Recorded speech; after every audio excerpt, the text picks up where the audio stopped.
Occasion ఏదైనా location ఎక్కడైనా తెలుగువారి వేడుక అంటే ఆలివ్ మిఠాయి ఉండాల్సిందే. మిఠాయి అంటే ఆలివ్.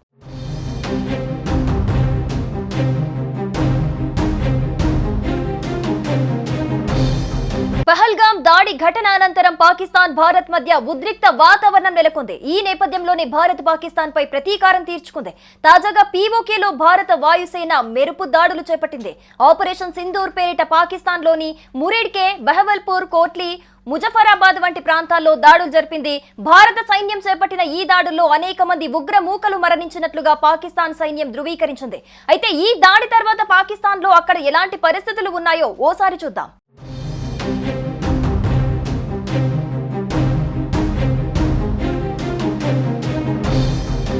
మొత్తానికి భారత్ అన్నంత పని చేస్తుంది. అందరూ భావిస్తున్నట్లుగానే పీఓకేలోని పలు ఉగ్ర స్థావరాలపై దాడులు చేపడుతోంది. ఈ దాడుల్లో 30 మంది ఉగ్రవాదులు మృతి చెందినట్లు తెలుస్తోంది. అయితే దాడుల తర్వాత మురికేదేలో భారీగా పోలీసులు మోహరించారు. ఉగ్రవాదులు తలదాచుకున్న పెద్ద పెద్ద భవనాలు సైతం పూర్తిగా నేలమట్టమయ్యాయి. ఘటనా స్థలానికి పదుల సంఖ్యలో అంబులెన్స్లు వచ్చాయి. దీంతో మరణాల సంఖ్య మరింతగా పెరిగే అవకాశం కూడా లేకపోలేదని అక్కడి పోలీసులు తెలిపారు. మొత్తానికి ఈ దాడులతో ప్రస్తుతం పాకిస్తాన్లో ఆందోళనకరమైన పరిస్థితి నెలకొంది. దీంతో అక్కడి ప్రజలు ప్రాణాలను అరచేతిలో పెట్టుకొని బిక్కుబిక్కుమంటూ బతుకుతున్నారు.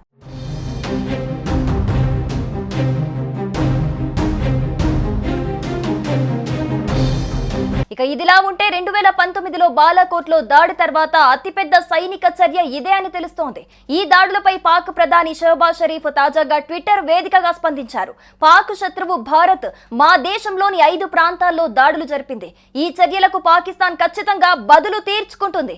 ఈ సమయంలో పాక్ సైన్యం వెంట దేశమంతా నిలబడుంది. శత్రువును ఎలా ఎదుర్కోవాలో పాకిస్తాన్ ఆర్మీకి తెలుసు. ప్రత్యర్థి దుష్ట ప్రణాళికలను ఎట్టి పరిస్థితుల్లోనూ నెరవేరనీయమని తెలిపారు.